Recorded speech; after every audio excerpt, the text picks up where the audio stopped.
Selamat pagi, saya ucapkan kepada Bapak Ibu dosen pengampu. Pada kesempatan kali ini saya akan mempresentasikan terkait dengan materi mata kuliah metode perancangan arsitektur. Sebelumnya izinkan saya memperkenalkan diri terlebih dahulu. Nama saya Ikut Tutolil Putrajana, NIM 202162121176, kelas A4.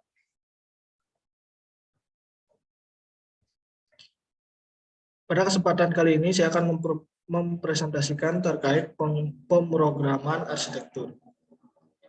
Adapun topik pembahasan yang akan saya angkat pada kesempatan kali ini, yang pertama definisi atau pengertian, kedua proses program, yang dimana di dalamnya terkait identifikasi masalah, konsep, dan skematik desain. Yang ketiga ada konsep arsitektur, yang keempat teknik presentasi, yang kelima penyusunan program ruang, dan yang keenam analisis tapak. Materi yang pertama, definisi atau pengertian dari pemrograman itu sendiri. Pemrograman merupakan proses kreatif secara terstruktur terhadap harapan, keinginan, dan hasrat dari wujud bangunan nantinya. Pemrograman juga merupakan perencanaan prosedur dan organisasi dari semua bagian sumber daya sudah tentu untuk membuat desain dalam suatu konteks dan persyaratan yang spesifik. Pemrograman dapat dibagi menjadi dua, yaitu yang pertama analisis dari kondisi existing, yaitu analisis site, profil pengguna, kode, batasan, dan iklim. Yang kedua, proyeksi masa depan, yaitu beberapa kriteria desain yang harus dipertemukan atau diselesaikan agar cocok, dan termasuk di sini adalah misi atau tujuan, konsep, dan persyaratan tampilan atau performa.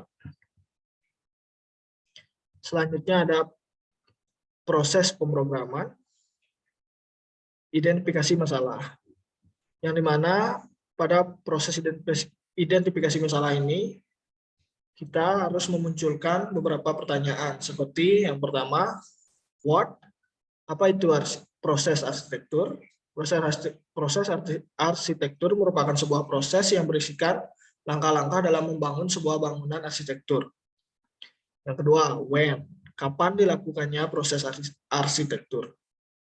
Itu saat melakukan rancangan atau merancang sebuah bangunan arsitektur. Yang ketiga, why, kenapa harus melakukan proses arsitektur?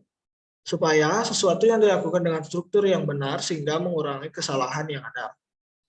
Yang keempat, where, di mana bisa dilakukannya proses arsitektur? Di studio perkantoran serta tempat-tempat yang berkaitan dengan proses pembangunan arsitektur. Yang kelima ada who, siapa yang melakukan proses arsitektur? Itu seorang arsitek yang dibantu dengan staf konstruksi beserta klien. Dan yang terakhir how, bagaimana tahap-tahap proses arsitektur tersebut? Selanjutnya, saya akan membahas mengenai konsep desain. Konsep desain merupakan proses untuk menciptakan atau membuat kreasi tentang suatu objek baru.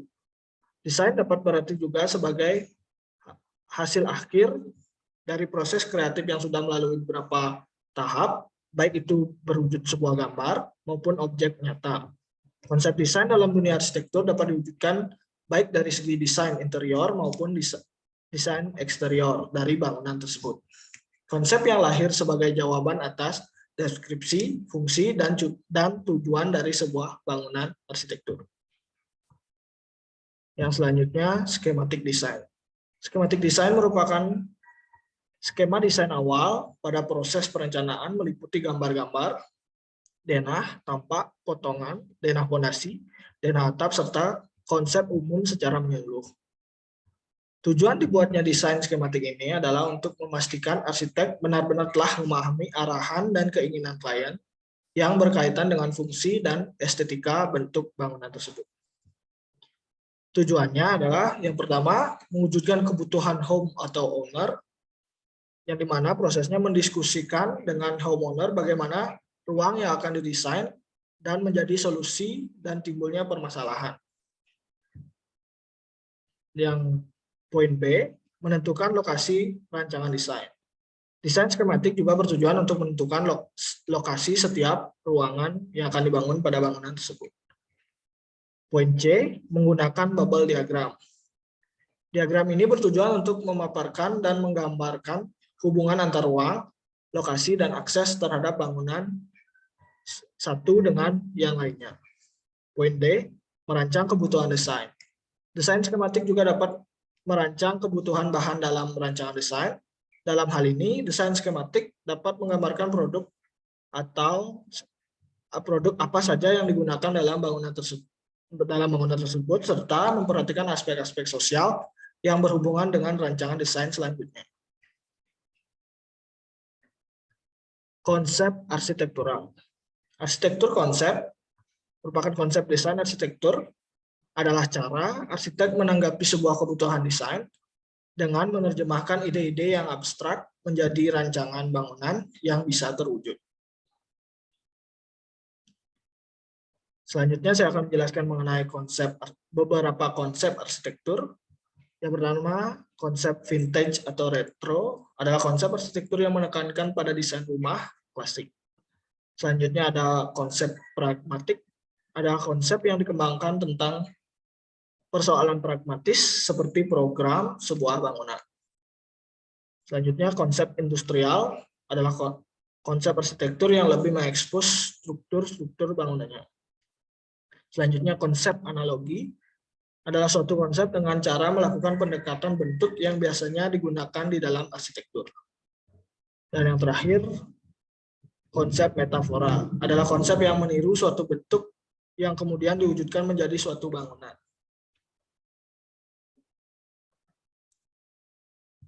Perencanaan awal presentasi. Mempersiapkan strategi dari awal serta menggunakan hasil pekerjaan yang ada sebagai bahan untuk dipresentasikan di hadapan klien.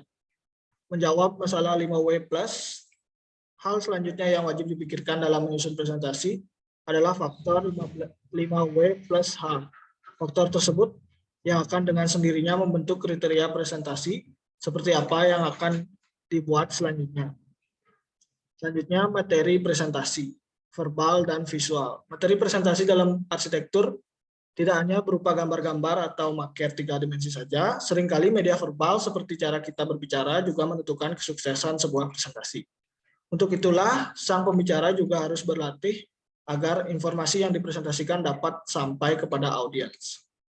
Selanjutnya, daftar pertanyaan yang mungkin muncul saat menyampaikan sesuatu kepada orang lain, dan presentasi tentunya sangat memungkinkan muncul sebuah pertanyaan. Untuk itu, perlu kita susun daftar pertanyaan yang mungkin muncul dalam setiap tayangan atau menyampaikan presentasi maupun pernyataan di luar materi yang masih berhubungan dengan proyek yang dipresentasikan. Selanjutnya, ruang dan durasi presentasi. Hal berikutnya yang tak kalah penting adalah tempat dan waktu presentasi. Tidak semua klien menyukai ruangan presentasi indoor. Terkadang presentasi juga dilakukan di tempat umum tanpa media seperti proyektor, sehingga kita harus membawa hard copy dari materi presentasi yang akan kita presentasikan. Itu merupakan beberapa teknik presentasi. Penjelasan terkait teknik presentasi. Selanjutnya, penyusunan program ruang. Yang pertama, merumuskan tujuan. Kita harus mengetahui tujuan akan adanya karya arsitektur. Kedua, konsep programatik, yaitu konsep yang terprogram yang biasanya mengacu kepada ide abstrak untuk mendapatkan solusi fungsional masalah kinerja klien. Selanjutnya, mengumpulkan fakta dan menganalisis, di mana pada part ini menjelaskan bagaimana mengenai keadaan sekitar bangunan. Selanjutnya, merumuskan kebutuhan atau need, menganalisis kebutuhan atau kegiatan pelaku baik dari aktivitas dan kebutuhan ruang. Yang terakhir, permasalahan arsitektural. Permasalahan arsitektural memiliki dua kata kunci, yaitu kondisi dan arahan. Selanjutnya, saya akan memaparkan materi terkait analisa tapak. Hal yang harus diperhatikan dalam menganalisa tapak adalah sebagai berikut. Yang pertama, analisa sirkulasi udara. Yang kedua, analisa kebisingan di sekitar bangunan. Yang ketiga, analisa matahari atau pencahayaan. Yang keempat, analisa sistem utilitas. Kelima, analisa iklim serta arah angin. Dan yang terakhir adalah analisa view atau pandangan terhadap bangunan maupun bangunan terhadap area di sekitarnya. Kesimpulan, dalam perencanaan suatu bangunan, pemrograman arsitektur sangat penting agar suatu bangunan dapat berdiri dengan segala aspek pendukung yang sesuai dan dibutuhkan, guna menghasilkan bangunan yang nyaman tanpa mengurangi unsur keindahan atau arsitektur tersebut. Sekian presentasi dari saya. Jika ada salah kata, saya mohon maaf. Saya akhiri dengan Prama Santi. Om Santi Santi Santi. Terima kasih.